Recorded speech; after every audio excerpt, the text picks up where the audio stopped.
Have either one of you sailed before? Not exactly.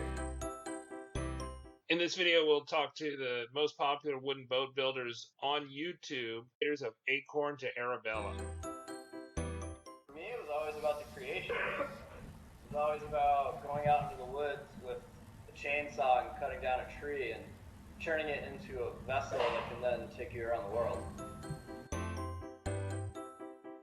Sailboat Sailing, we bring you the stories of the most interesting sailors in the world, like Commander Abhilash Tomy, whose wooden boat was dismasted in the southern Indian Ocean. Subscribe and hit the bell notification icon so you don't miss our next video. I'm Alex Kreder. And I'm Steve Denette. At school we met at Unity College, and we kind of got into climbing there, and it's kind of what's kept our friendship going for the most part, actually. Some of it. I guess we used to vacation up on the coast of Maine when I was a kid, and you'd see all the wooden boats go by. And growing up on the farm and being in the old barns and that kind of thing, I had an appreciation for these large wooden structures, and sailboats were kind of the holy grail of that, because everything's curvy and it's way harder to build an object like that than it is a barn or some other building that's all plumb and square and 90 degrees.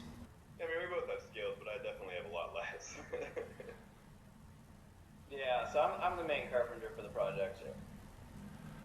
Why did you think you wanted to build a wooden boat versus, I don't know, buy a used boat or something like that? For me, it was always about the creation. It was always about going out into the woods with a chainsaw and cutting down a tree and turning it into a vessel that can then take you around the world. I mean, it was that whole concept and idea has just really tickled my fancy. Yeah, and for me, I mean, the whole storyline is great, and I don't know, I've always been interested in boats too, just traveling around. It just seemed like a great way to travel. I also lived in Mallorca for about 3 years and was around boats there, but never really kind of got into it. So, I don't know, there's something about a wooden boat that just feels different than a fiberglass boat or a steel boat. I don't know, it just seems more cozy. That's my take on it, at least. One of you sailed before? Not exactly. No, Alex never. has done a little bit. He's done a couple small trips. I haven't sailed at all. What kind of sailboat is it going to be? She's a William Atkins Stormy Petrel. And a Stormy Petrel is just a gap-rigged Ingrid. So not many people have seen or heard of the gap-rigged version, but Ingrid is fairly well known. Yeah. Blue water boats in the Pacific Northwest, I think in the 70s, something like that. They made a fiberglass version called the Ingrid 38, and those fiberglass boats have a really big following. 7'6" on deck. Just 5'6". The beam's 11'4", and she'll displace 25,000 pounds, empty, bone dry, and 12,000 pounds of that is lead. Alex has been full-time doing the videos for just over a year now, and it was just over a year ago that I quit my full-time job, and I was still working part-time. So I went full-time on the boat, I think in May, February of 2016. Okay. So we're about almost 3 years in? Yeah, the first 2 years we worked full-time jobs and worked on the boat nights, weekends, vacations, every spare minute we had. Yeah. And that was pretty much just laying the foundation, cutting the trees, milling the lumber, building the boathouse, restoring the bandsaw, building the lofting floor, building the workbenches, just getting all of that infrastructure set up so that we could start building the boat. So we're about 3 years in. How long do you think it's going to take to put the boat in the water? Our typical answer is 2 to 10 years. How much money have you spent on the boat? No idea. We don't keep track.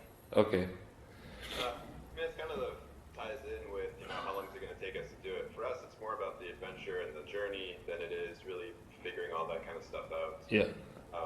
This part of, the build is actually just as important to us as actually sailing around the world. So, I don't know, we don't want to put any stress on it. It is what it is.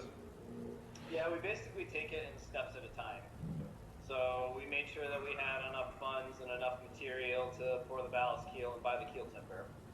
And then it was, all right, we need to rally the funds to buy all the bronze to put the backbone together. And then it was the planking fasteners and that kind of thing. So we generally try to make sure that we have all of our bases covered for like the next 4 to 6 months of boat building.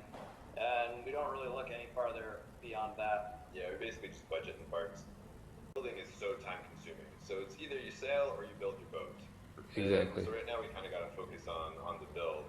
And like you said, you know, sailing, that's something that we can do once we're on our boat. And the idea is not to just put her in the water and start sailing ourselves. You know, we can learn on her, so we'll have people come as captain and we'll be crewing our boat and learn that way.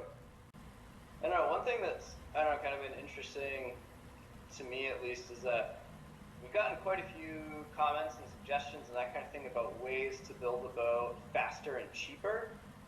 And I think for us it has absolutely nothing to do with how fast and how cheap we can build the boat. And it's a lot more how well can we build the boat and how much can we enjoy building the boat and how well can that boat last and, you know, stand the test of time. It's kind of a trend lately of kind of getting that quick fix, and it's really not our style. And we have, you know, plans to sail on this boat for a long time. So the idea is to build it well and take our time and enjoy the process as well. Yeah. Yeah, we are in no rush. If we had done this before and knew exactly what we were doing, it would just be another day at work. But that, like, how are we going to do this? Head scratching, figuring it out. That's a fun challenge. Yeah, really, really enjoyed that. And that's a huge part of it for us. I mean, like, we originally thought we were going to pour the ballast keel into a concrete mold because we had heard of people doing that, and then we learned about a bunch of the issues with that and ended up scrapping the concrete mold. So we spent a bunch of time and money doing that, and then we just kind of ended up throwing it away. We poured our own keel. This past February, and we've been building the boat on top of it. It took us a long time to gather the lead. We were offered some wheel weights from a tire shop. We gathered stuff off of Craigslist. We had friends donate stuff, so like roofing, flashing, things like that. And then the majority of it actually came from some salvaged lead keels from boats that we took apart. So there were some derelict fiberglass boats that were just sitting around, and we ended up finding a couple of those and getting the keels off of them and chopping those up with a chainsaw. I think we had Coordination. 7 people here when we did the frames, and it was really nice because everybody had a job and there wasn't a lot of chaos. It was like A grabbed it and handed it to B, B handed it to C, C put it in, A went back around and started ratcheting on the straps. So that worked really efficiently. It was really nice to have all of the extra hands and be able to say, like, push here, pull there, and really work those frames in quickly. But other than that, I mean, as long as the steam was hot enough and they were in there long enough, they became plenty pliable. It was really easy. Yeah, so I'm 5th generation on a small farm here in Western Mass. So it used to be a small dairy farm way back in the day. For the last few generations, it's been kind of a hobby farm. You know, some dairy goats, some llamas, some chickens, some sheep, that kind of deal. Nobody's made their living off of it for a long time. But my family owns 50 acres, and probably 40 of that or so is timbered. So we literally just walk out back and pick the trees. And there's a lot of trees to pick from. We harvested all the trees for Arabella from less than 1 acre of the property. There's a few that are off. We didn't have a timber big enough for the keel timber, so we got that through Duke at New England Naval Timbers in Connecticut. And that tree originated in upstate New York, where families own the property since the 1800s, and they manage it for big timber trees. So they needed to pay some taxes. They called the forester. The forester went and picked, I think, like 4 or 5 oaks. He called Duke. They cut them down. They trucked them to Connecticut.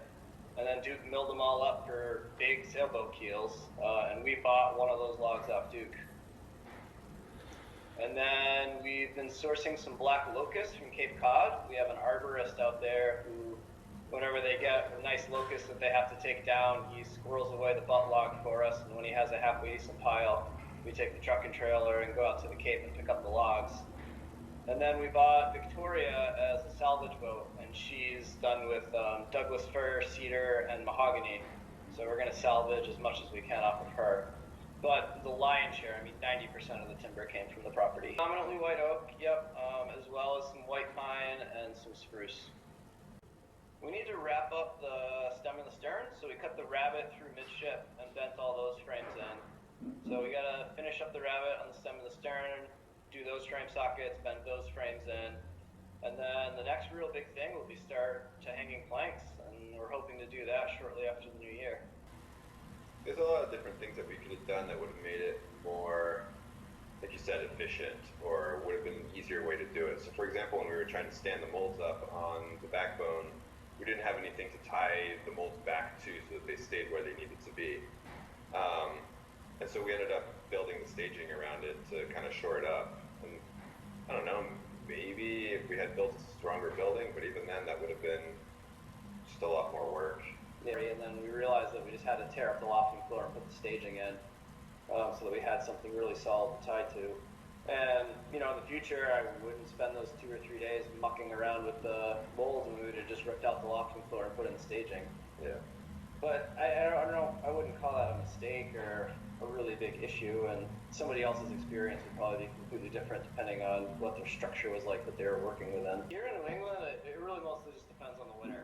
Yeah. So, I mean, we've had winters where we don't snow blow, we don't plow, we don't shovel snow, and we have other winters where it doesn't get below 0 for 2 weeks at a stretch, and we've got a 3 and 4 foot snowpack. So it really just depends. I mean, if it's a really brutal, cold, snowy winter, if you put the damper on, but it's not like work will come to a screeching halt. We'll definitely The plan is definitely to keep working with you. picking away all winter. But the level of productivity just kind of depends on what Old Man Winter throws our way this year. Yeah. If it's like dry, light, fluffy snow, then that'll kind of just shed itself.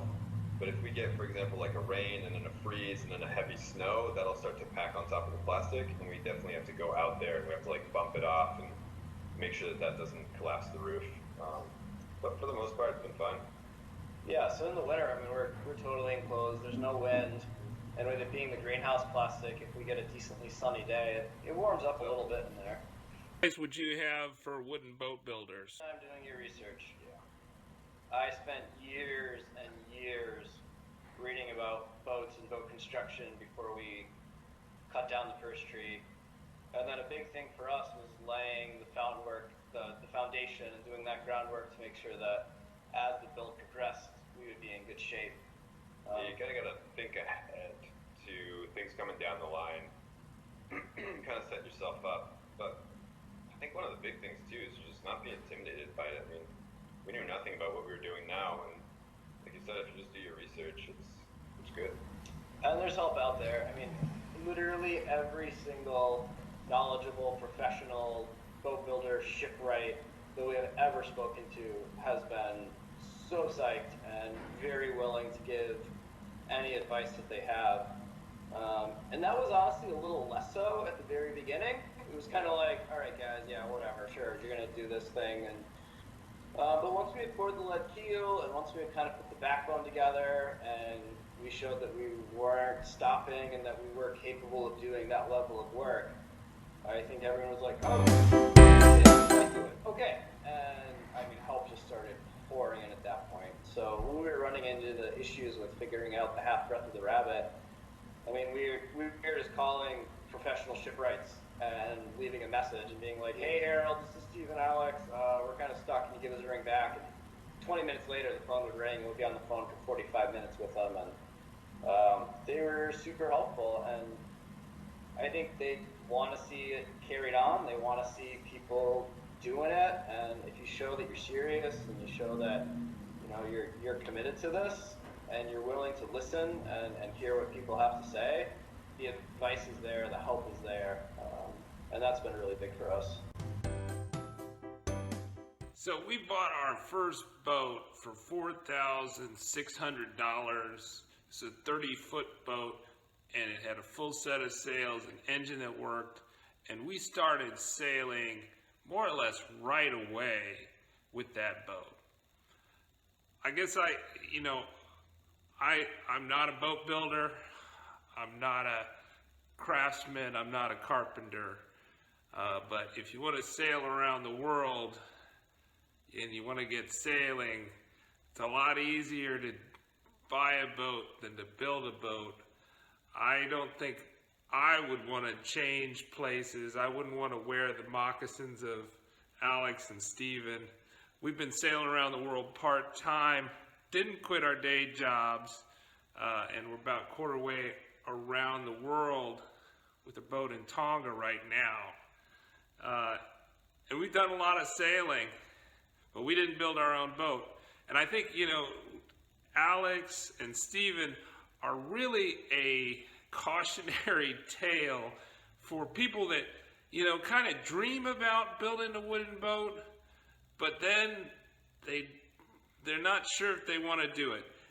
And if you want to be 3 years in and you don't want to have a deck, you don't even want to have planks on, you definitely don't have masts or interior work done, then build it like Alix and Steven, and there you'll be. Now, for some people, it's the process of building.